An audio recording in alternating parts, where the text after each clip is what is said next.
मैं विवेक एक बार फिर से आप सभी साथियों का आपके अपने परिवार एग्जामपुर में हार्दिक स्वागत करता हूं। हम है एग्जामपुर कलम से क्रांति। क्या आप सभी को मेरी आवाज आ रही है? गुड मॉर्निंग, सुप्रभात, जय हिंद। तो सभी साथी पेन कॉपी लेकर बैठ जाइए। हम लोग भारत के पड़ोसी देश स्ट्रेटेजी के टॉपिक कर रहे हैं। हमारे टॉपिक्स का नाम है भारत के पड़ोसी देश। भारत के पड़ोसी देश। तो चलिए, सबसे पहला क्वेश्चन आप सभी के ये 5 क्वेश्चनों के उत्तर दे दीजिए, फिर हम साथ आगे बढ़ते हैं।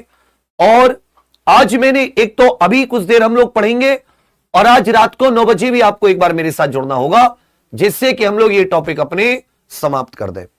तो सबसे पहला आपसे, पूर्वी बंगाल का नाम बदलकर पूर्वी पाकिस्तान कब किया गया? इनका वर्तमान संविधान कब से लागू है? पाकिस्तान का सबसे ऊंचा पर्वत, पाकिस्तान की संसद का नाम और पाकिस्तान का राष्ट्रीय पशु। इन 5 प्रश्नों का रिवीजन करते हुए आगे बढ़ते। आज भी आप बहुत कुछ पढ़ के, लेकिन आज हम लोग इसको खत्म कर देंगे जिससे हमारा टेस्ट हो पाए और हम पाकिस्तान के बाद में अगले देश नेपाल की तरफ बढ़ पाए। बिल्कुल हाथ से बनाते चलिएगा नोट्स। जिसका फर्स्ट डे वो पाकिस्तान की पिछली क्लास जरूर देख लेना। बिल्कुल सही, शाबाश।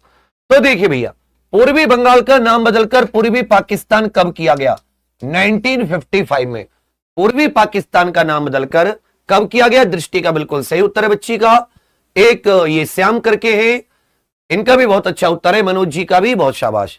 वर्तमान संविधान सर 14 अगस्त 1973, 14 अगस्त 1973 से इनका वर्तमान संविधान लागू है। इनका वर्तमान संविधान लागू कब से? 14 अगस्त 1973 से। इनका सबसे ऊंचा पर्वत त्रिचमीर। त्रिचमीर हिंदू कुश पर्वतों में स्थित है। त्रिचमीर हिंदू कुश पर्वत श्रृंखला में स्थित है। त्रिचमीर इनका सबसे ऊंचा पर्वत है। इनकी संसद द्विसदनीय, सीनेट और नेशनल असेंबली। नेशनल असेंबली में 342 सीट, सीनेट में 100। नाम हो जाता है मजलिस ए शूरा, मजलिस ए शूरा। जबकि राष्ट्रीय पशु का नाम क्या हो जाता है? मारखोर। राष्ट्रीय पशु का नाम क्या हो जाता है? आप कहोगे सर मारखोर। राष्ट्रीय पशु का नाम क्या हो जाता है? मारखोर। पक्षी चकोर, वृक्ष देवदार, यही था ना? भिंडी, गन्ने का रस, आम, अमरूद। चलिए आगे आ जाता है घाटियां। घाटियां होती है कि पर्वत वैली, पर्वतों के नीचे का समतल स्थान जो नदियों के पानी से बना होता है। यह किसके पानी से बना होता है? आप कहोगे सर नदियों के पानी से बना होता है। नदियों के पानी से बना होता है। चलिए, तो घाटियां, इसमें 4 प्रांतों की घाटियां देख लेते हैं। बलूचिस्तान, खैबर पख्तूनवा, सिंध और पंजाब। तो बलूचिस्तान की हो जाती है भैया उरक घाटी। उरबलू, उरक घाटी, यह कहां की है? याद रखना, रक रेत उरक बलूचिस्तान। चमन, बलूचिस्तान ने, ये पाकिस्तान बलूचिस्तान के लोगों को चमन समझता है, बट वो अपनी आजादी के लड़ रहे हैं। मूला घाटी, MOOLA। तो उरक, चमन, मूला घाटी। उरक, चमन और साथी मूला घाटी। उरक, चमन और मूला घाटी। एक इसमें बच्चा क्वेटा घाटी भी हो जाती है, क्योंकि क्वेटा से आप सीधा समझ लोगे, क्वेटा इसकी राजधानी भी है। तो वहां से आपको कोई समस्या नहीं होगी। वहां से आपको किसी प्रकार की कोई समस्या नहीं होगी। यहां से आपको किसी प्रकार की कोई समस्या नहीं होने की। क्लियर है भैया? वहां से आपको किसी प्रकार की समस्या नहीं बनेगी। अब आ जाता है पंजाब। पंजाब की फुगला और सून घाटी। पंजाब की फुगला, जैसे पंजाबी गाने ना हो तो सब सुना सुना लगेगा, जग सुना सुना लागे। पीसे पंजाब, पीसे फुगला। मूला, चमन, उरक। मूल रूप से वो अपना चमन मतलब अपना जो वतन है, बलूचिस्तान वाले, वो पाकिस्तान से आजादी चाहते हैं। उरक, चमन और सून घाटी। उरक, चमन और मूला ये बलूचिस्तान में, फुगला और सून घाटी ये पाकिस्तान के पंजाब प्रांत में। खैबर पख्तूनवा जो इनका एक प्रांत है, वहां पर स्वात घाटी। आपको याद होगा अक्सर ये आतंकवादियों के लिए बहुत ज्यादा जानी जाती है। चित्राल घाटी ये भी बहुत महत्व रखती है। कलाम घाटी, तो स्वात, चित्राल और कलाम घाटी ये पाकिस्तान के खैबर पख्तूनवा जिसकी राजधानी पेशावर है।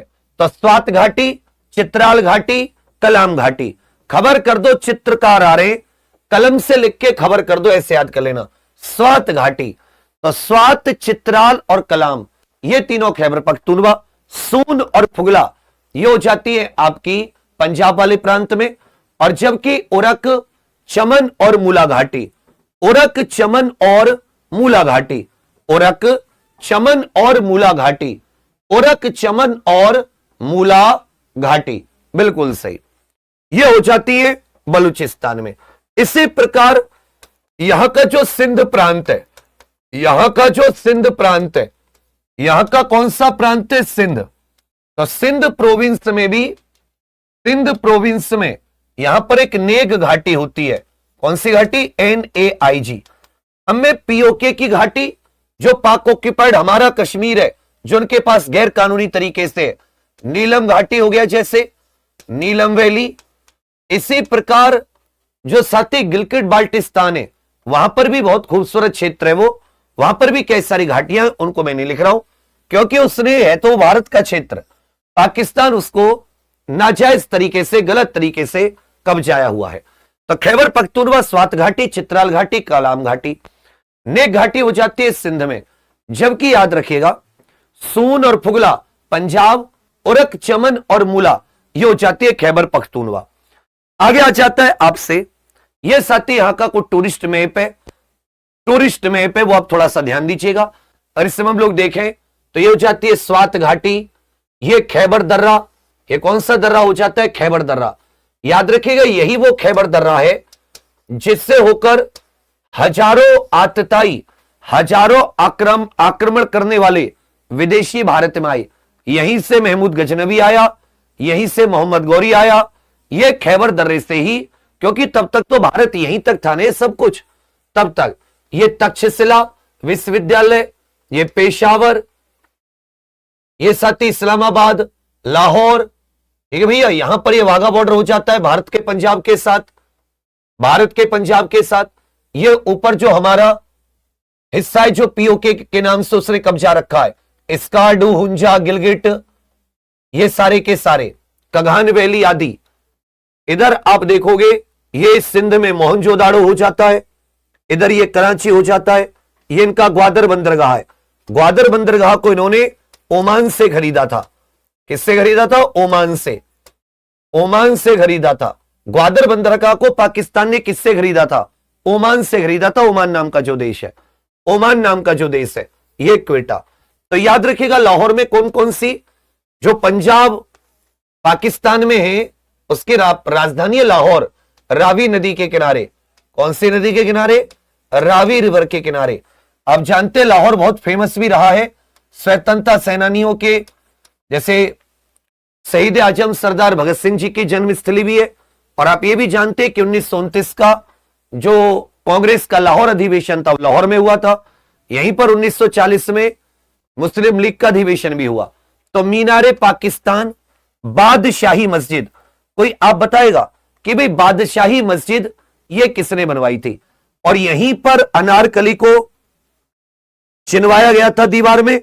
और यहीं पर आप सभी लोग याद रखिएगा, बाद में जहांगीर का जो मकबरा है वो भी यहीं पर है। जहांगीर का जो मकबरा है वो भी साथी यहीं पर है। बादशाही जो मस्जिद है ये औरंगजेब के द्वारा बनवाई गई थी। बादशाही मस्जिद ये औरंगजेब के द्वारा बनवाई गई थी। तो मीनारे पाकिस्तान, बादशाही मस्जिद औरंगजेब के द्वारा। जहांगीर का मकबरा कहां पर स्थित है? कई बार पूछ लिया जाता है। जैसे इनमें से मुख्य मुख्य बाबर का मकबरा पूछ लेगा कि मुजोलियम ऑफ बाबर कहां पर है, फिर पूछ लेगा हुमायूं का मकबरा कहां पर है, हुमायूं का मकबरा। फिर आपसे पूछ लेगा भैया अकबर का मकबरा कहां पर है, शाहजहां का मकबरा कहां पर है, ये और जहांगीर का मकबरा कहां पर है, और औरंगजेब का मकबरा कहां पर है, औरंगजेब का। तो ये जो शुरुआत के मुगल सुल्तान थे या मुगल राजा थे उनके मकबरे के बारे में पूछ लेता है, उनके मकबरे। तो हुमायूं का मकबरा दिल्ली में, सबसे पहले बाबर से शुरुआत करते हैं। बाबर का मकबरा काबुल में, जो अफगानिस्तान की राजधानी है काबुल, बाबर का मकबरा वहां पर है। हुमायूं का मकबरा दिल्ली में, हुमायूं का मकबरा दिल्ली। अकबर का सिकंदरा आगरा, आगरा में। शाहजहां का ताजमहल आगरा। याद रखिएगा औरंगजेब का जो छत्रपति संभाजी नगर है, ठीक है भैया, छत्रपति संभाजी नगर, जहां पर बीबी का मकबरा है, सस्ता ताजमहल वहीं पर, और जहांगीर का मकबरा लाहौर में है। जहांगीर का मकबरा कहां पर स्थित है, तो याद रखिएगा लाहौर में स्थित है। बादशाही मस्जिद, मीनारे पाकिस्तान, ये उसी स्थान पर है जहां पर 1940 में 23 मार्च को पाकिस्तान का मुस्लिम लीग के अधिवेशन में प्रस्ताव पारित हुआ था। जहांगीर का मकबरा। इस्लामाबाद में राष्ट्रीय मस्जिद, फैसल मस्जिद, यह फैसल मस्जिद सऊदी अरब का जो राजा था, राजा उसके नाम पर है। नेशनल मॉन्यूमेंट पाकिस्तान स्मारक। तो अगर आप देखोगे मीनारे पाकिस्तान, ये आपको लाहौर मिलेगी। बाकी चाहे पाकिस्तान स्मारक हो, राष्ट्रीय स्मारक हो इनका, फैसल मस्जिद या इनकी नेशनल मॉस्क, ये सब इस्लामाबाद में। इस्लामाबाद राजधानी कब बनी? इस्लामाबाद पाकिस्तान की राजधानी कब बनी है? इस्लामाबाद पाकिस्तान की राजधानी कब बनी है? सबके लिए सब उत्तर दीजिए और रेगुलर आया कीजिए क्लास में। सोते सोते जगते जगते आते हो, फिर ये टॉपिक क्लियर नहीं होते, पेपर में आ जाता है और फिर परेशान होते हो। आप यूपी ट्रिपल एससी का देना, कांस्टेबल यूपी का देना, आप एसएससी का देना, रेलवे का देना, या सर्च कर लेना गूगल पर, एक एक टॉपिक एक एक लाइन से क्वेश्चन ना बने, नाम बदल देना। 1967 में यह कब बनी है? 1967 में इस्लामाबाद कराची के स्थान पर राजधानी बनी। और डेट पूछ ले, डेट पूछ ले किस दिन से बनी, लिखते चलो मेरे साथ साथ। 1967, 14 अगस्त 1967, 14 अगस्त 1967 कराची की बात करते हैं। मोहत्ता पैलेस, तो मोहनजोदाड़ो याद रखना, सिंध वहीं। मोहत्ता महल, जमजम पार्क, यह पाकिस्तान का सबसे बड़ा शहर और आर्थिक राजधानी भी है, यहीं पर मोहत्ता महल। कराची बंदरगाह, इनका सबसे महत्वपूर्ण बंदरगाह।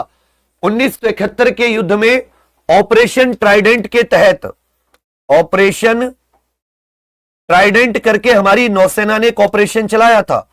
ऑपरेशन ट्राइडेंट के तहत 4 दिसंबर 1971 को भारतीय नेवी के द्वारा कराची पर हमला करके कराची बंदरगाह पर, इसको बिल्कुल इनके जहाजों को, कराची बंदरगाह को नेस्तनाबूद कर दिया था, बर्बाद। भारतीय नेवी द्वारा कराची बंदरगाह पर हमला। इसी वजह से जो हमारा नौसेना दिवस होता है वो 4 दिसंबर को होता है। भारतीय नेवी डे या भारतीय नौसेना दिवस कब मनाया जाता है? भारतीय नौसेना दिवस कब मनाया जाता है? तो आप कहोगे सर 4। मोहत्ता पैलेस, जमजम पार्क, ये सब कराची में स्थित है। तक्षशिला, ये साथी खैबर पख्तूनवा, खैबर पख्तूनवा, खैबर पख्तूनवा। आप ये कहोगे कि विभाजन से पहले, विभाजन से पहले यह सबसे पुराना विश्वविद्यालय था भारत का, पख्तूनवा। यदि अभी भी भारतीय उपमहाद्वीप लिख कर आ जाए कि भारतीय उपमहाद्वीप का सबसे पुराना, तो उपमहाद्वीप में भारत, बांग्लादेश, ये सब कुछ इलाका आ जाता है, तब तो तक्षशिला सबसे पुराना है। यहीं से कहते कि चंद्रगुप्त ने पढ़ाई की थी, चंद्रगुप्त मौर्य ने पढ़ाई की थी, जो भारत के पहले चक्रवर्ती सम्राट थे। हड़प्पा रावी नदी के किनारे, हड़प्पा कौन सी नदी के किनारे? रावी नदी के किनारे। मोहनजोदाड़ो सिंधु नदी के किनारे, मोहनजोदाड़ो सिंधु नदी के किनारे। मोहनजोदाड़ो सिंध प्रांत में, मोहनजोदाड़ो याद रखिएगा सिंध प्रांत में। और हड़प्पा ये पाकिस्तान के पंजाब प्रांत में है, ये पाकिस्तान के पंजाब प्रांत में।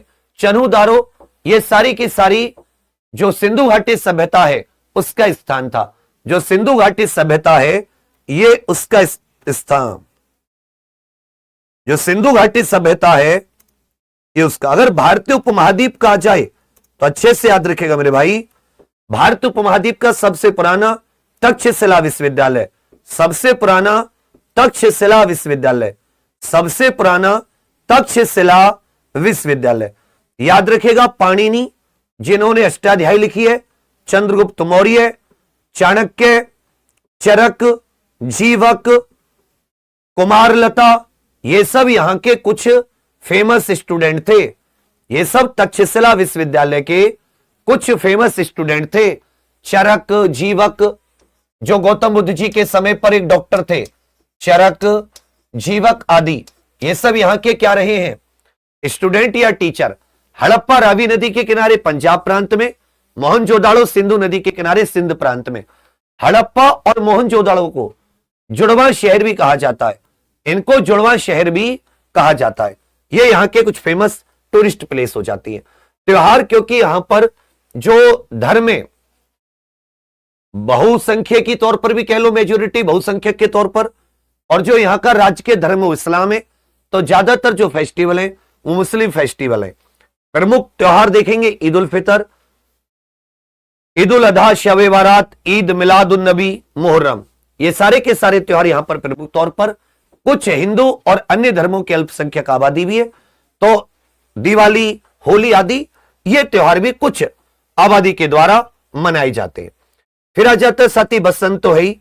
एक यहां पर शेंडोर पोलो महोत्सव है, जो गिलगिट बाल्टिस्तान भारत वाला हिस्सा, लद्दाख वाला, जो अभी पाकिस्तान ऑक्यूपाइड कश्मीर में, यहां पर एक शेंडूर पोलो महोत्सव खेला जाता है। यहां पर एक शेंडूर पोलो महोत्सव खेला जाता है। सबसे ऊंचा पोलो मैदान पर खेला जाने वाला एक अनूठा पोलो टूर्नामेंट है। तो शेंडूर पोलो महोत्सव, ये याद रखिएगा किससे संबंधित है ये। उसके अलावा फिर आ जाता है सीबी मेला, ये याद रखिएगा बलूचिस्तान में लगता है। कहां पर लगता है भैया, बलूचिस्तान में। इसमें पशु बाजार, ऊंट दौड़, सीबी मेला, इसके बारे में पूछा जा चुका है। सीबी मेला के बारे में यह पूछा जा चुका है, तो इसके बारे में केवल आपको एक एक वर्ड लिखना है, ज्यादा इसमें लिखने की आवश्यकता नहीं है। कुछ आप सीधे सीधे ऑप्शन से हटा सकते हो। सीबी मेला। फिर आ जाता है लोक विरसी मेला, यह इस्लामाबाद में लगता है। लोक विरसा मेला, सीबी मेला बलूचिस्तान में, लोक विरसा मेला ये इस्लामाबाद में लगता है। लोक विरसा मेला ये इस्लामाबाद में लगता है। उसके बाद में जो चित्राल क्षेत्र है, चित्राल कहां पर पड़ेगा, चित्राल खैबर पख्तूनवा, तो वहां पर कलश फेस्टिवल होते हैं, जिसको चिलमजुस्त, उचल और चोईमस बोलते हैं। ये चित्राल रीजन में जो सीजनल मौसम चेंज होते हैं और कुछ खास, एक तौर पर आप कह सकते हो भैया कृषि उत्सव आदि यहां पर मनाया जाता है।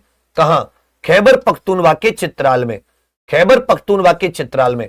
तो सीबी उत्सव यह किस प्रांत में मनाया जाता है, सीबी उत्सव।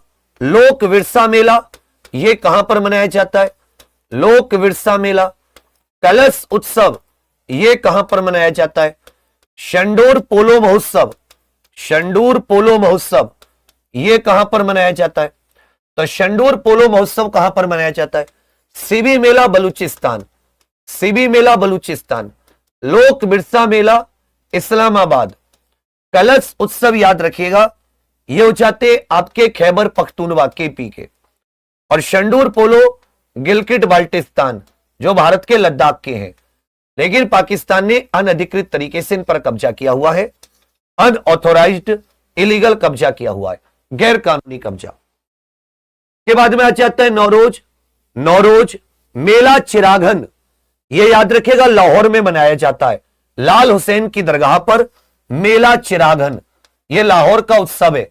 मेला चिरागन यह लाहौर में मनाया जाने वाला एक सूफी संत माधोलाल हुसैन की दरगाह पर, माधोलाल हुसैन की दरगाह पर, यह कहां पर मनाया जाता भैया, माधोलाल हुसैन की दरगाह पर। फिर से आपसे पूछा है उरक घाटी कहां पर है, उरक घाटी कहां पर है, चित्राल घाटी कहां पर है, सून घाटी कहां पर है, सून वैली कहां पर है, पुगला वैली कहां पर है, पुगला घाटी कहां पर है, सून वैली, चित्राल घाटी, कलाम घाटी कहां पर स्थित है, कलाम घाटी कहां पर स्थित है, स्वात घाटी कहां पर स्थित है, नेग घाटी ये कहां पर स्थित है, नेग घाटी ये सती कहां पर स्थित है, इनके विषय में बताइए। लोक विरसा मेला यह किस स्थान पर लगता है, सीबी मेला यह किस स्थान पर लगता है, मेला चिरागन यह कहां पर लगता है, कलश पर्व ये सती कहां पर, पाकिस्तान में लगते हैं। कलश पर्व कहां पर, पाकिस्तान में लगते हैं। तो लोक विरसा, सिवी, चिराघन, कलश, औरक, चित्राल, सून, फुगला, कलाम, स्वात। ये बताइए मूला घाटी कहां पर है? मूला घाटी कहां पर है? मूला घाटी कहां पर है? चमन घाटी कहां पर हो जाती है? चमन घाटी ये कहां पर स्थित है? मूला घाटी, चमन घाटी, जमजम। ये बताइए फैसल मस्जिद ये पाकिस्तान में कहां पर स्थित है? फैसल मस्जिद ये पाकिस्तान में कहां पर स्थित है? बादशाही मस्जिद ये कहां पर स्थित है? बादशाही मस्जिद। जहांगीर का टॉम कहां पर स्थित है? जहांगीर का मकबरा ये किस स्थान पर स्थित है? लाहौर किस नदी के किनारे है? लाहौर किस नदी के किनारे है? जो लाहौर शहर है पाकिस्तान का, ये किस नदी के किनारे है? ऑपरेशन सिंदूर चल रहा था, अगर सीज फायर नहीं होता तो मैंने तो सोच लिया था कि जमपुर की एक ब्रांच तुम सबके सहयोग से लाहौर खोल ही दूंगा, लाहौर खोल ही दूंगा। पर क्या बताऊं, सीज फायर हो गया। अब कहोगे सर उरक घाटी, उरक घाटी हो गया, मूला घाटी हो गया, चमन घाटी, ये तीनों बलूचिस्तान में स्थित है। कहां पर? ये बलूचिस्तान में स्थित है। ये कहां पर स्थित है भैया? बलूचिस्तान में। चित्राल ये खैबर पख्तूनवा में स्थित है। सून और फुगला ये पाकिस्तान के पंजाब में। कलाम ये भी खैबर पख्तूनवा, स्वात भी खैबर पख्तूनवा, नेग ये सिंध में हो जाती है। लोक विरसा मेला ये इस्लामाबाद में लगता है। सिबी मेला ये बलूचिस्तान का है। लाहौर माधो लाल हुसैन की दरगाह पर कलश ये खैबर पख्तूनवा। फैसल मस्जिद इस्लामाबाद में स्थित है और बादशाही मस्जिद ये लाहौर में स्थित है। जहांगीर का मकबरा भी लाहौर। लाहौर रावी नदी के किनारे है। लाहौर किस नदी के किनारे है? रावी नदी के किनारे। ये बताइए भैया लाहौर रावी नदी के किनारे कि जीवक और चरक इत्यादि ये किस विश्वविद्यालय के छात्र रहे हैं? किस विश्वविद्यालय के छात्र रहे हैं? भारतीय उपमहाद्वीप का सबसे पुराना विश्वविद्यालय, भारतीय उपमहाद्वीप का सबसे पुराना विश्वविद्यालय, सबसे पुरानी यूनिवर्सिटी बतानी है कि भारतीय उपमहाद्वीप की सबसे पुरानी यूनिवर्सिटी कौन सी है। भारतीय उपमहाद्वीप पूरा, अगर पाकिस्तान से लेकर ये पूरा बांग्लादेश, ये पूरा भारतीय उपमहाद्वीप की देखें, भारत की वर्तमान में तो सबसे पुरानी नालंदा है। अभी तो वर्तमान में सबसे पुरानी नालंदा है, वर्तमान में सबसे पुरानी। क्वेटा आपको पाकिस्तान के किस प्रांत में मिलेगा? क्वेटा आपको पाकिस्तान के किस प्रांत में मिलेगा? तो आप कहोगे सर देखिए जीवक चरक ये सब तक्षशिला विश्वविद्यालय के छात्र थे। तक्षशिला भारतीय उपमहाद्वीप का सबसे पुराना विश्वविद्यालय है। विभाजित भारत का भी सबसे पुराना, लेकिन जब से विभाजन हुआ तक्षशिला पाकिस्तान के पास चला गया। तो वर्तमान में याद रखिएगा जो सबसे पुराना है वर्तमान में वो नालंदा है, कुमार गुप्त वन के द्वारा। अभी हमने कुछ चीजें इसमें और लिखेंगे जब सिख धर्म के प्रमुख स्थल की ननकाना साहब सारे के सारे गुरुद्वारे इत्यादि लिखेंगे, वो भी महत्वपूर्ण स्थल है। क्वेटा ये बलूचिस्तान में, कहां पर भैया? बलूचिस्तान की राजधानी। अब मुझे बताइए 20 में से आपका स्कोर कितना है? 20 में से आप इनमें से कितनों का उत्तर दे पाए? देखो बच्चा, ये नहीं है कि आप कितना कंटेंट पढ़ रहे हो, ये कभी मायने नहीं रखता। आपके पास 10 जीके की किताब होंगी, तो क्या तुम जीके आ गया तुम्हें? मुझे बताओ, तुम्हारे पास सबके पास कम से कम 5-5, 6-6 जीके की किताब होंगी। जो भी यूट्यूब पे अपनी जीके की किताब निकालता है तुम उसकी ले लेते हो। तो क्या ये मायने रखता है कि उसकी किताब लेने से या तुम्हारे पास होने से तुम्हें आ गया? क्या मायने रखता है? जीके में क्या चीज मायने रखती है मुझे बताइए। जीके में क्या चीज मायने रखती है मैं तुमसे पूछना चाहूंगा। क्या ये चीज मायने रखती है? ईमानदारी से बताओ कि आपके पास जीके का कितना कंटेंट है, कितने सारे पीडीएफ पड़े होंगे आपके पास, कितने आपने कॉपी भर के नोट्स बनाए होंगे। ये कभी मायने नहीं रखता। मायने रखता है तुमने याद कितना किया। इस क्लास से तुम्हें कुछ मिले ना मिले, तुम्हें जीके को याद करना आ जाएगा लिख लिख के। और तुमने याद करने का एक फेवरेट तरीका, एक बार मैं बोलता हूं, 2 बार तुम अपने मन मन में बोला करो, घर पे बैठकर या लाइब्रेरी में जहां भी पढ़ रहे हो। एक बार मैंने बोला, 10 बार तुम अपने मन में बोला करो। तुम्हें क्या दिक्कत है बोलने में? नहीं ना कोई दिक्कत, याद ना हो बताना। बच्चा बहुत थोड़ा सा बचा है। आज रात 9 बजे भी, अक्सर हम लोग वीक में कम से कम 1 या 2 दिन रात को 9 बजे भी एक लंबी क्लास लगाएंगे। आज रात 9 बजे एक छोटी सी लंबी क्लास, और हम लोग पाकिस्तान को खत्म कर देंगे, समाप्त कर देंगे एकदम, जिससे कि हम लोग नेपाल की तरफ बढ़ जाएं। हमें 2 से 3 दिन से ज्यादा नहीं देने एक देश को। तो अब सभी साथी आज रात 9 बजे भी लाइव मेरे साथ जुड़िएगा। इसके छोटे मोटे जो टॉपिक बचे वो सब खत्म करके, हो सके तो टेस्ट ले लेंगे, नहीं तो टेस्ट कल वाली क्लास में ले लेंगे। और आपका साथी नेपाल भी हमें पढ़ के समाप्त करना है, ठीक है। तो आज रात को 9 बजे के लिए तैयार रहना, और मेरी क्लास से कुछ मिले ना मिले याद करा दूंगा अभी एक बार, और जब रिवीजन होगा जब दूसरी बार। बाकी आप सभी के लिए बहुत सारी शुभकामनाएं। आज के लिए इतना ही रहने देते हैं, रात को 9 बजे मिलते हैं। मैसेज डलवा दूंगा, नोटिफिकेशन डलवा दूंगा, सब लोग आ जाना। पीडीएफ इत्यादि सब मिलती है। जो पुरानी क्लास है जो लाइव नहीं ले पाए उन्हें आप कवर कर सकते हैं, अपनी प्लेलिस्ट बनी होगी वहीं पर, एप्लीकेशन पर ही। जय हिंद।